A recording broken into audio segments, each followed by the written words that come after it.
మానిస్తావు? నేను ఈరోజు అడుగుతున్నా, మొన్న పార్లమెంట్లో రాహుల్ గాంధీ కూడా మాట్లాడిండు, నీట్ పరీక్షకు సంబంధించి విద్యార్థి ఆందోళన చేస్తున్నారు, ఎందుకు రద్దు చేస్తలేరు, వాళ్ళు దీక్షలు చేస్తున్నారు, ధర్నాలు చేస్తున్నారు, రాస్తారోకోలు చేస్తారని చెప్పేసి రాహుల్ గాంధీ మాట్లాడిండు. అంటే ఇప్పుడు నువ్వు అనేది ఏంది? ఇప్పుడు రాహుల్ గాంధీని కూడా ఆమరణ దీక్ష చేయమని చెప్పి నీటి గురించి నువ్వు ఆయనకు చెప్తావా? మరి రాహుల్ గాంధీని కూడా దీక్ష చేసి చచ్చిపోమని అంటున్నావు అన్నటాను? లేకపోతే ఈ రాష్ట్రానికి పట్టినటువంటి ఒక చీడ పురుగు, ఒక దరిద్రం తెలియక నెత్తినెత్తుకున్నాం, ఇంత ఎదవని చెప్పి తెలియదు రేవంత్ రెడ్డి గారు, కాబట్టి వాడే దీక్ష చేసి ఆ నీటి గురించి మరి వాడు చచ్చిపోతే పీడవద్దని చెప్పేసి తెలంగాణ ప్రజలు కోరుకుంటారు అని చెప్పేసి అంటే బాగుంటుందా? న్యాయమేనా అది?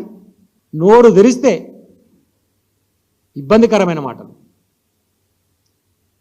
ఒక రాష్ట్రానికి ముఖ్యమంత్రి లాగున్నా, ముఖ్యమంత్రి హోదాలో నేను ఏం పని చేయాలి, ఏం రివ్యూ చేయాలి, వాళ్ళు అడిగేటువంటి కోరిక నిజాయితీ ఉన్నదా లేదా, దాన్ని ఏం చేద్దాం అనేటువంటి సోయ లేదు.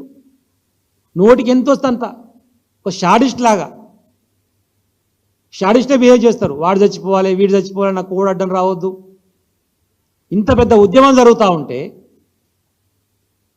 సరే మీడియా సంస్థలతో మరి యాజమాన్యంతో ఏం ఆడుకున్నాడో, ఏం మేనేజ్ చేసుకున్నాడో, ఆ కవరేజ్ తక్కువనే ఉంది, అయినా సోషల్ మీడియా బాగానే ఉంది కాబట్టి నడుస్తూనే ఉంది, ఇబ్బంది లేదు, ప్రజలకు చేరాల్సిన విషయం చేరుతున్నది.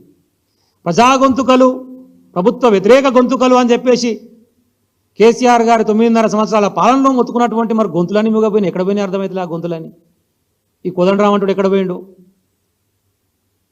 ఆ ఎమ్మెల్సీ పదవి కోసం పాపం కాంగ్రెస్ పార్టీకి రామ్ అని కూడా తిరుగుతుంది కోదండరామ్. ఆయన బాధ ఆయన, పాపం ఆయన ఉద్యోగం కోసం ఆయన తిప్పల పడుతుండు. దీన్ని ఆయన మాట్లాడతాడు, మేము ముఖ్యమంత్రి గారి దృష్టికి తీసుకుపోతాం, కానీ వారి బిజీగా ఉన్నట్టుంది, ఈ మధ్య మాకు టైం ఇస్తలేడు. మరి అంతకుముందుకు ఏం మాట్లాడినావు? ఇప్పుడే ముఖ్యమంత్రి బిజీగా ఉంటాడా? మరి అంతకుముందుకున్న ముఖ్యమంత్రి బిజీగా ఉండడా? మరి ఎక్కడ పోయింది నీ గొంతు ఇయ్యాలా?